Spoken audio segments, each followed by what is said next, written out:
We all love being comfortable, don't we? I mean, who doesn't? But what if I told you that in business, that cozy, safe feeling could be the single most expensive mistake you're making?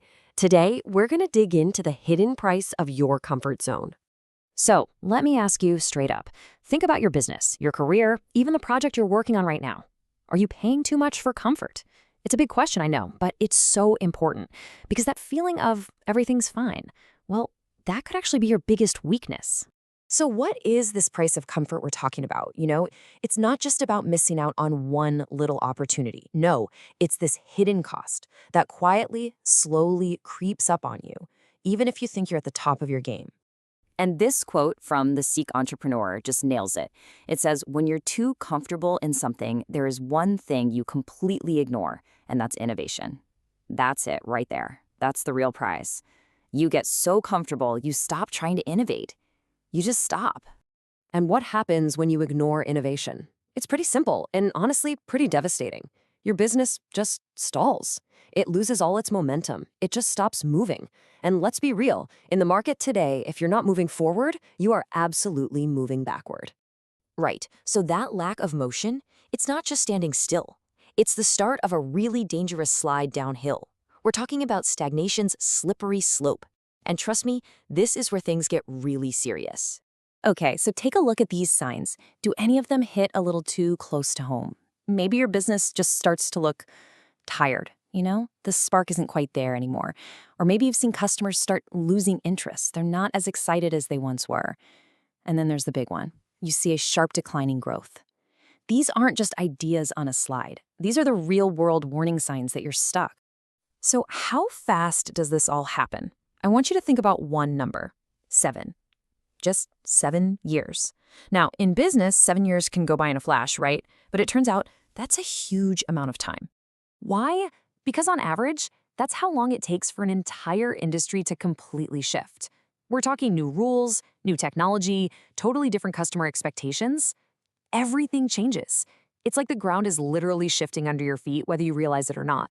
And this chart, wow, this really shows you what's at stake. Look at this. During one of these big market shifts, a staggering 80% of businesses who don't innovate, they just don't make it. They're gone.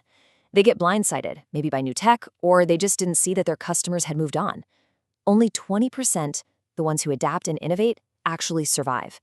So listen, the big takeaway here is that innovation isn't just a nice to have. It's not a luxury.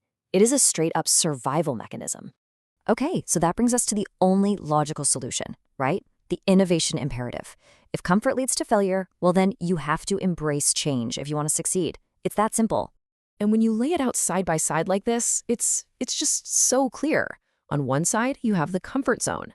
That's the path to stagnation, decline, becoming irrelevant, and always being a follower. But on the other side, the innovation zone.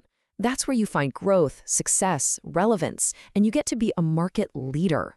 I mean, the choice is pretty obvious, isn't it? So when we say innovation, what do we actually mean here? It's not about waiting around for some magical eureka moment. It's about conscious, active participation. That means you are deliberately and actively evolving your business. You're learning to ride the waves of change instead of letting them crash over you. All right, so we get the problem, we get the solution.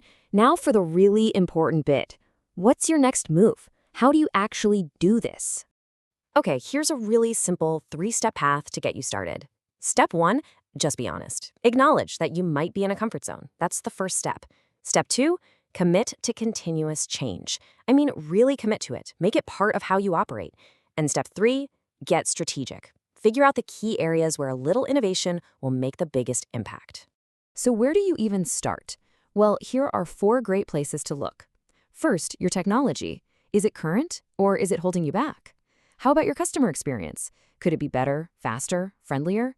And then look at the heart of what you do, your products and your services. Are they still genuinely the best they can be? And that's really the mindset you got to carry with you. It's not a one-and-done thing. You have to keep trying new things, keep growing. It's this constant state of evolution that fuels real growth. So, I'll leave you with this one last question. After all this, when you look at your own business, what's the first thing you're going to innovate?